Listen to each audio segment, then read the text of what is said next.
Hi and welcome back to the channel. As a follow-on from last week's video where I detailed all the costs and the maintenance carried out on the Range Rover Sport over the last 5 years, I thought I'd do a video showing what I plan to do over the next probably 6 months or so. There's a couple of relatively major jobs, although they are service items, and then show you some of the little niggly bits that need sorting out to make this a very good car. So I'll just grab the camera or I'll take a seat in the car and we'll discuss the first few things, and then I'll show you around the car looking at the areas that need attention. Right, before we have a walk around the car and showing you some of the jobs that I'll be doing myself, I have actually booked the car in to have a mega flush done on the transmission. Also at the same time we'll be having the diffs oil replaced and the transaxle. So that's all going to be done here, although not by myself. So that's booked in for a week today, I think, or a week tomorrow. So I'll be covering that if I can in a video and detailing the costs and if it's had an effect on the driving of the car, because at the moment when I drive it there's some slight hesitation in changing gear, especially in cold weather. But anyway, that's being done, as I say, in a week or so's time. So I'll grab the camera and we'll have a walk around. The next major thing that is possibly going to cost almost as much as having the transmission flushed are the wheels. When I had the car they were in quite good condition, a couple of curbing areas on them, but over the past few years they've deteriorated quite a lot, and I thought about swapping the alloys for a different type, but I quite like these and I tend to be a bit of a stickler for originality with my cars, and I'm going to get these refurbished.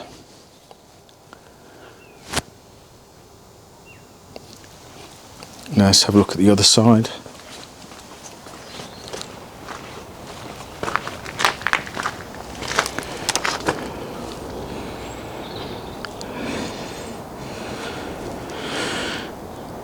So as you can see, they're not quite dirty. The car is in desperate need of a valet, and the rear near side is probably the worst, as you can see there. Not particularly attractive at all. Now I have found a company that is a mobile wheel refurbisher, and I've done a little bit of homework before I go ahead and book, and they seem to do a pretty good job and they've got some good reports, and as luck has it they're quite local to me. So after the gearbox flush has been done I'll probably get in touch, see what the cost is of having all four wheels refurbished, and if it seems reasonable I'll probably book it in, and again I'll do a report and a video on how I get on. So that is probably, as I say, the next major job to do. As I say, the car is in pretty good condition. There's not really any knocks or bumps or dings in the bodywork, but it just needs, as I say, a good valet and a good polish. I've got the equipment to do that, so once this weather starts to warm up a little bit, that is the next thing I'll be tackling, because it's a fairly easy job to do if you've got the right equipment to make a good job of it. So what else needs doing? Well, the headlights, let's zoom in a bit. There's a little bit of condensation down here inside, but that's probably because of the cold weather at the minute. And on the other side it's a little bit worse, but I've never really noticed anything wrong with those or any condensation inside before. So I'll have to keep my eyes on that and see if I need to replace them at any point. But what they do need, again, is they're starting to go, they're starting to go a little bit clouded here, and it's a little bit rough here. It's not smooth. So some of that's probably dirt on the surface, but again, they need a good polish, and I've done that before on a Freelander I had, and they came up really, really good. So that is another little job on the list. Another item is the camera. Camera on the front bumper. That one is okay as it's present, but on the other side it's been poked through. Now I think it's because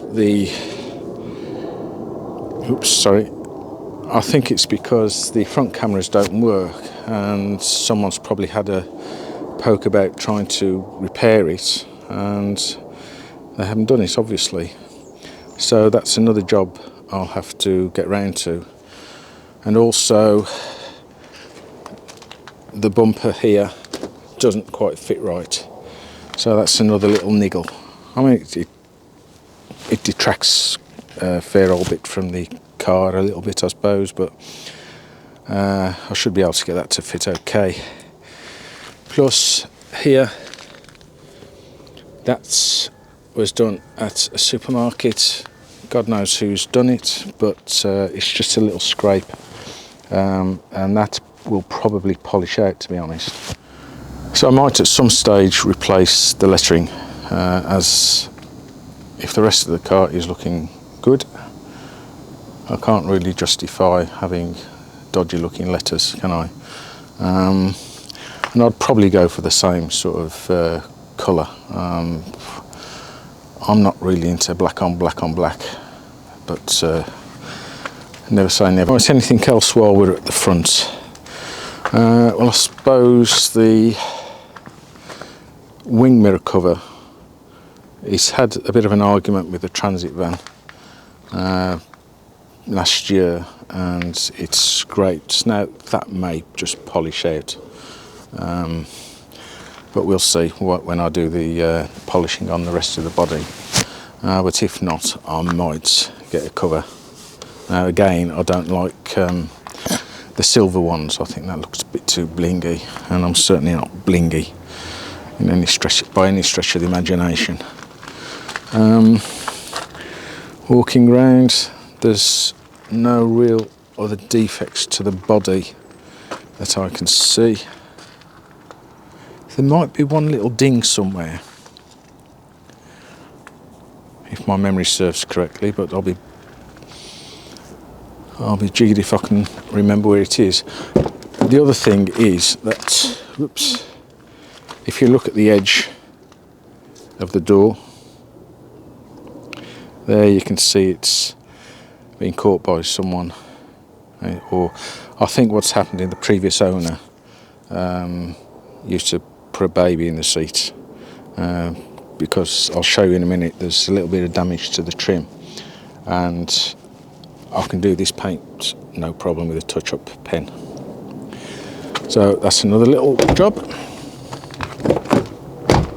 So if we walk around the back, you can see that those lights are very good condition. They might just need a light polish, but we'll see once it's been cleaned, as is that one. The lettering here is pretty good. There doesn't seem to be any deterioration at all. Again, some touches here. Actually, that looks as though it's been painted a little bit, to be honest. Looks like a reversing ding, not under my ownership, hasten to add. But as you can see, it just needs a really good clean in the main.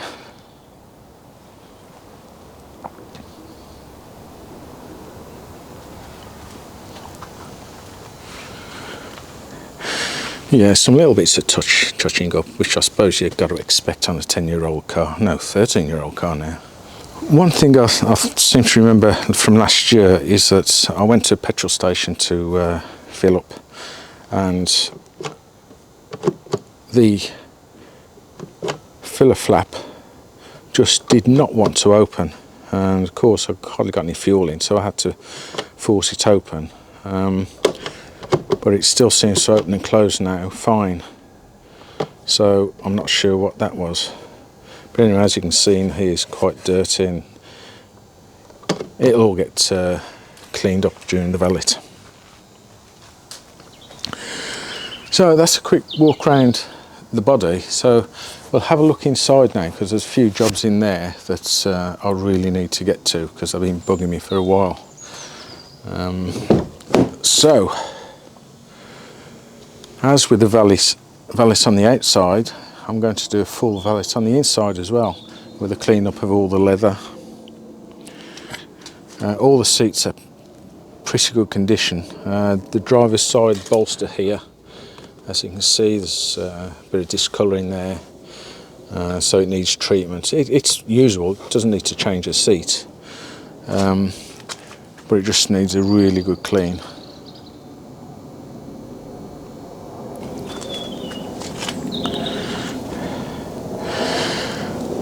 One thing I haven't got is a set of proper floor mats. I would like to fit a set of originals. I think they're about 150 to 170 pounds, I believe.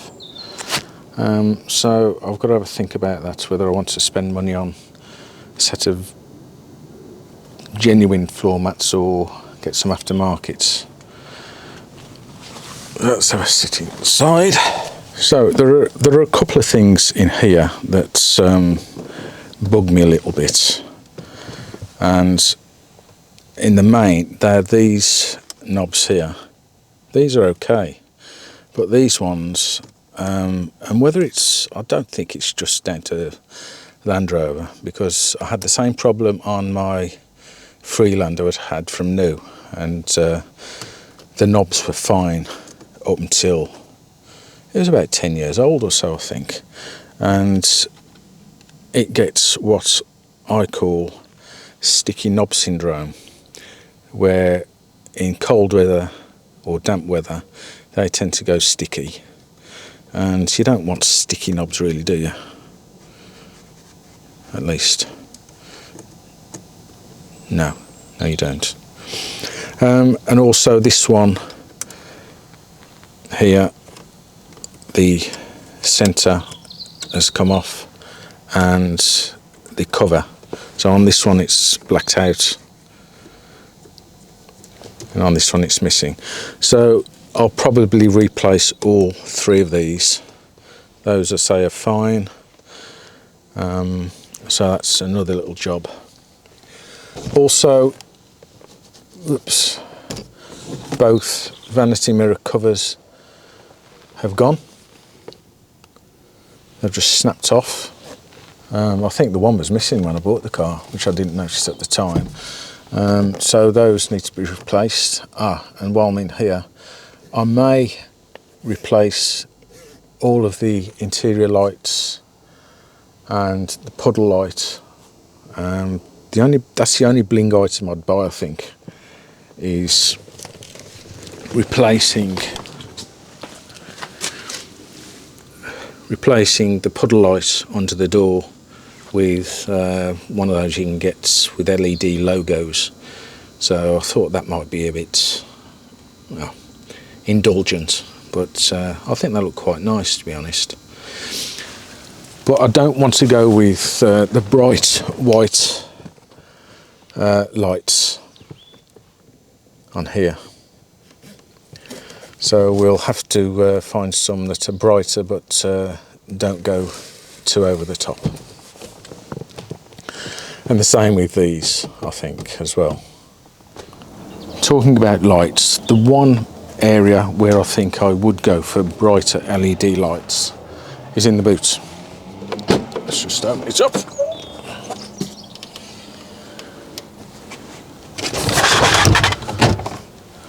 because I think those are a little bit dull,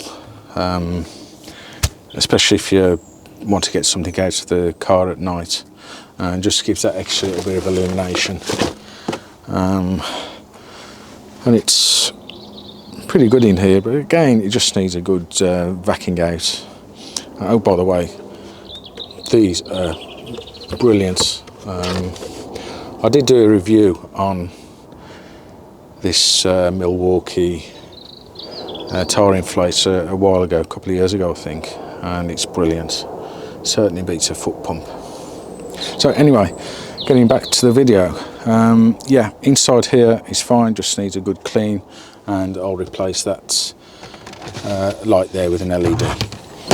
Okay, let's go into the rear now, where there is something I do need to do because it's been bugging me for a while.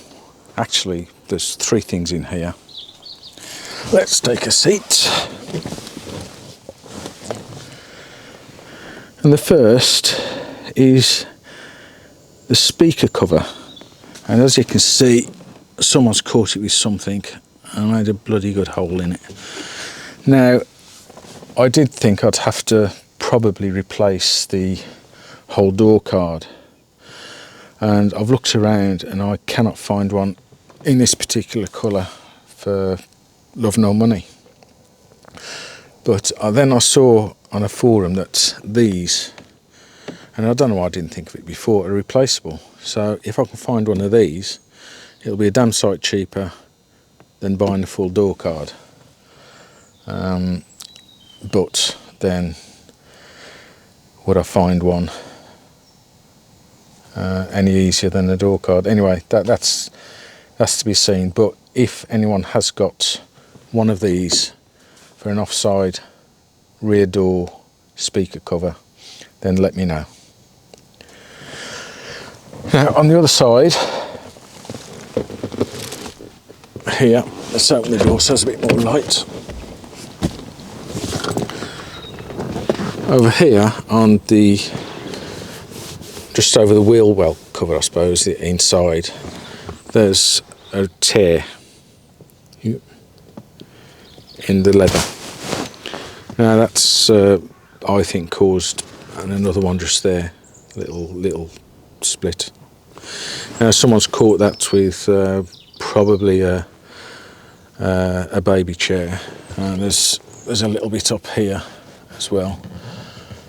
But I may be able to repair that,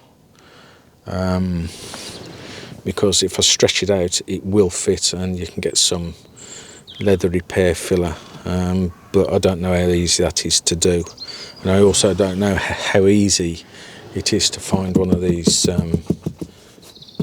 covers. But that's all to come, and that's one of the other jobs I need to do in the back.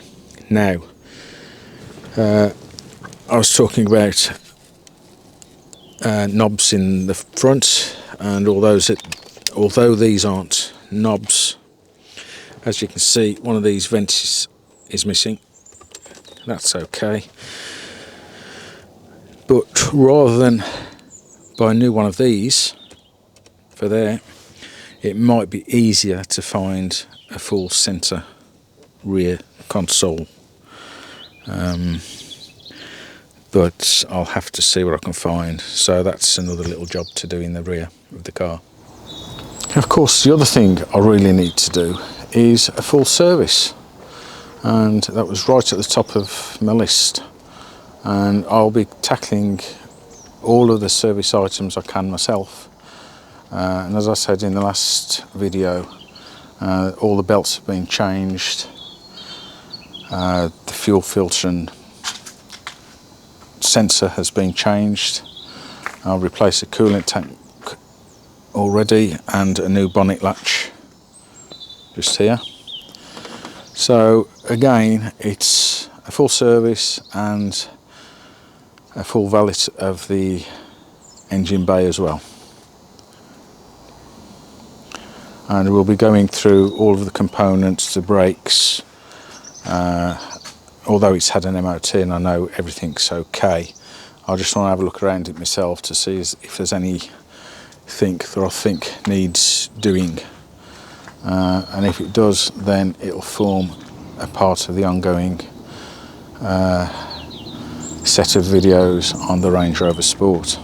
So just a brief video here of what's going to be happening on the Range Rover in the next few months, and I'll be covering as much of it as I can on video and putting little videos out there, and if you're interested in watching any of these videos, please do, and please like and subscribe because it really helps the channel. I hope to be doing a lot more content on the Range Rover. One thing I haven't done is taking it out for a drive and giving you my thoughts on, what it's like to drive. Am I happy with it in that respect, and is it powerful enough? Is it economical enough? Well, we know the story to that because I reported on it in the last video. And just generally my thoughts on the Range Rover Sport L320. So, if you've liked this video, as I say, I've just said it once, so I'm going to repeat myself. Please like and subscribe. There's lots more coming. There should be, actually the next video should be on the transmission mega flush, and if I can have a chat with a guy who's coming to do it and get some of it on video, then I will do, and so I'll give you a report on if it's made any difference at all. I've been told from a good source that it absolutely transforms the car. So that's all from me for today. As I say, more videos coming soon on the Range Rover Sport, so I'll see you in the next one. Bye.